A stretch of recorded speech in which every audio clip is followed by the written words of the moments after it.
nos ponemos serios y seguimos conversando el tema que es para muchos la máxima preocupación hoy, y no es para menos, que tiene que ver con la aceleración de la inflación en Argentina, aceleración de una inflación que ya viene acelerada hace tiempo, ¿no? Es el turno ahora de hablar con Gonzalo Semillas, economista jefe del CREEVA, del Centro Regional de Estudios Económicos Bahía Blanca, Argentina. Tienen, entre otros estudios, que hacen muchos estudios y muchos informes muy interesantes, pero bueno, unas cosas clásicas es la medición mensual de inflación de Bahía Blanca que realizan ya desde hace un montón de años. Hola Gonzalo, ¿cómo estás? Maxi te saluda. Maxi, ¿cómo te va? Un gusto conversar con vos. Bueno, igualmente. Bueno, a ver, Gonzalo, estaba mirando ustedes hacen el seguimiento semanal del aumento de, por ejemplo, del capítulo de alimentos y bebidas, Sí, que lo tienen publicado en sus redes sociales y demás.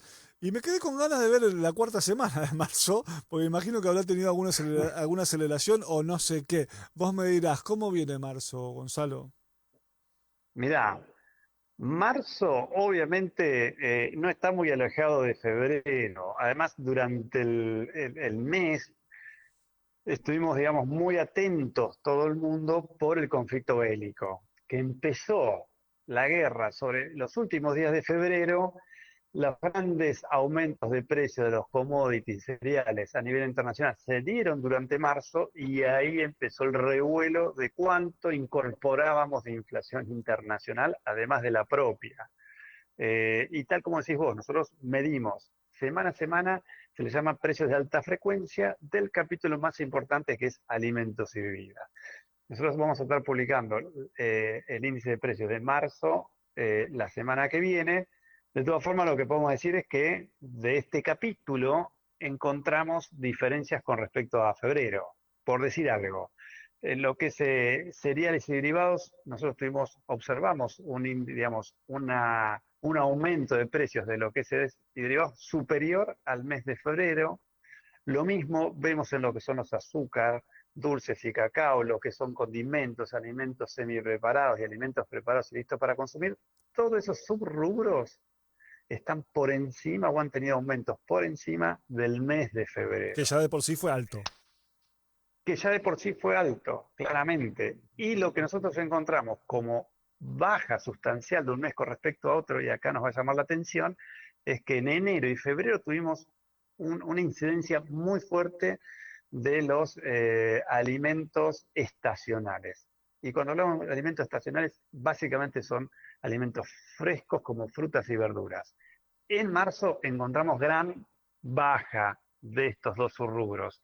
Te diría que bajaron con respecto a marzo en no menos del 15%, entre el 15 y el 20%. Entonces, ahí donde después tendremos que ver finamente la semana que viene cuál fue la incidencia sobre el capítulo alimentos y bebidas. Recordemos que ese capítulo es el de mayor ponderación, el más pesado, Sí, el que etcétera. más Bueno, y el que más le alimentos. pega a los sectores con menos capacidad adquisitiva. Exactamente. Si bien vemos que las carnes tuvieron aumento, lo que yo te voy a decir ahora, lo que voy a decir a la audiencia es que la variación promedio de este capítulo en febrero fue de 7%, promedio de estos subrubros que yo te menciono, cereales, carnes, aceite, frutas, condimentos, etcétera. En el mes de marzo estamos alrededor del 5%. Pues dirás, bueno, un poquito menos. Claro, es un poquito menos, es elevado, pero es un poquito menos. Pero tenemos gran incidencia de frutas y verduras que cayeron y yo creo que lo vamos a estar viendo y se va a reflejar en el índice de precios. Ujú. Bueno, ¿y qué pensás de la guerra a la inflación que anunció el gobierno? ¿Qué hay de eso? ¿Cuál es ¿Todavía no estamos viendo las batallas o todavía no sabemos cuál es la táctica, la estrategia, si tenemos artillería, si Y con bueno, estamos en cargadientes? eso. La batalla evidentemente no es fácil. Internamente nosotros estamos escribiendo un artículo para poder publicarlo en breve y analizamos el tema de la inflación. ¿Qué cosa analizamos? Que hace 70 años que el argentino vive con presión inflacionaria. Hace 20 años, es decir, 2002 a la fecha, que nos cuesta una barbaridad y no importa el gobierno que esté en la gestión pública, no encuentra la forma de combatirla. Hemos tenido altas y bajas, pero nunca hemos encontrado en estos últimos 20 años una inflación de un solo dígito anual, 6, 7% anual, un país un poco más normalizado. Y están estas guerras, como decís vos, estos consensos que no terminan de ser consensos, estas medidas de cortísimo plazo, pero que necesitamos mirar en el mediano y largo plazo. Los procesos inflacionarios no tienen éxito en meses, menos teniendo inflación del 50%.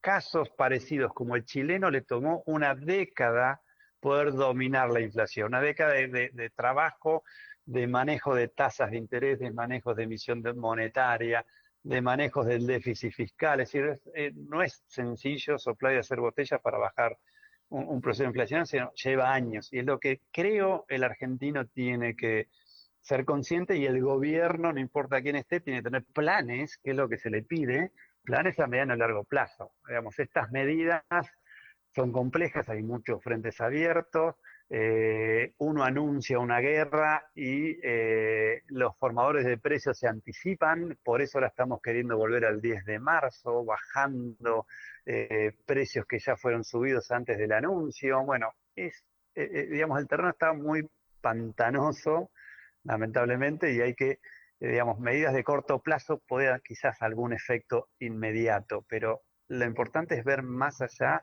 del cortísimo plazo, por supuesto. Ujú. Respecto de la proyección anual, recién estamos en marzo, todavía no tienen ustedes el índice de marzo, por supuesto que tampoco está el del INDEC, pero estamos viendo todos que estos dos primeros meses y el tercero obviamente va a ser igual, tenemos vamos, números muy preocupantes y muy alarmantes. A veces ocurre que algunos años arrancan con inflaciones muy altas y después por razones estacionales o por razones de medidas políticas, por lo que sea, medidas políticas económicas, Sí, bajan un poco. ¿Qué se puede ver, entendiendo que nadie conoce el futuro, pero qué se puede ver eh, en el mediano? No es ni corto ni largo, en Argentina sería sí. A mediano ver, plazo que de acá a fin de año. marzo se proyecta, para cuando uno lee e investiga, alrededor del 5%. A nosotros ya nos dio 5 el mes pasado, Sí. entonces va a ser un número alto, lamentablemente. El acumulado del primer trimestre va a estar alto. Y después hay un montón de cuestiones a corregir. Todo lo que son las tarifas se están empezando a mover, se van a actualizar, se estima que andan alrededor del 20% y aún van a quedar rezagadas. El combustible se actualizó en marzo. Subió muchísimo el precio del petróleo a nivel internacional, ha estado en $130, está un poquito por debajo del 100. Eso va a impactar en la economía argentina. El tipo de cambio es otra cuestión, hay micro devaluaciones, pero ya está en torno del 3% mensual, y la idea es que acompañe el ritmo inflacionario, y si la inflación es del 5%, entonces como que estamos quedando un poquito rezagados en la variación del tipo de cambio. Entonces, tipo de cambio, tarifas, son dos elementos que pueden incidir negativamente con respecto a la inflación. Ujú. Por eso el gobierno está como puede, y habrá que ver la eficacia de estas medidas de cómo controlar alimentos frescos, alimentos más de conserva, cerrar. El tema de las paritarias están entre el 40 y el 45, y si la inflación va a ser del 55, estamos quedando atrás de los salarios reales, entonces tiene que haber un acuerdo también de no solo de precios, sino de salarios. Es decir, está complejo este año en Ujú. este sentido. Estamos hablando con Gonzalo Semillas, economista jefe del CREVA. Última pregunta, estamos llegando a la 1 de la tarde nada, y te meto en un lío. Se empezó a hablar de nuevo, está en agenda, no digamos por parte de los principales dirigentes nacionales, pero ya se está hablando de la potencial dolarización de la economía, o hay quienes proponen como una salida al permanente escándalo inflacionario la dolarización. ¿Qué pensás vos? Mira, la dolarización es un proceso, creo que complejo, y ningún país, y menos Argentina, apostaría a perder la hegemonía o el valor o el peso, por más que el peso tenga poco peso, porque lamentablemente nuestra moneda no tiene demasiado valor, es decir, tiene muy poco. Es perder tu identidad. Y uno dirá, bueno, pero si no tenemos identidad, vayamos para otro lado. Pero tener dólares en la economía argentina es una cuestión de cultural, de identidad, de perder muchos instrumentos de política monetaria. Política monetaria es esto de que hace Estados Unidos, de medir puntos básicos, de subir o bajar una tasa de interés en función de un potencial proceso inflacionario. Es decir, hay un montón de cuestiones que vos las perdés por estar dolarizado. Es más complejo lo que yo te estoy hablando, es verdad que es una pregunta por ahí bastante comprometida, pero hay, digamos, sí, algunos economistas y colegas que apuntan fuertemente a eso, incluso a la desaparición del Banco Central, son medidas muy fuertes, y otros que les diría más del lado del sector de gestión actual que no quieren saber nada. Entonces hay una dicotomía entre eso. Habrá que analizar ejemplos como fue Ecuador, como es Panamá, que tienen están sus economías bien dolarizadas acá. Digamos, cuanto menos creencia en el peso tenemos, menos valor tiene nuestra moneda, empieza a ganar terreno el tema de, bueno, vayamos a una moneda fuerte que a nivel internacional que sea competente o competitiva, por decirlo de una manera. El peso hoy no compite. Gonzalo, muchísimas gracias como siempre. Un abrazo grande a todos ustedes. Adiós. Abrazo. Hablábamos con Gonzalo Semilla, economista jefe del CREVA.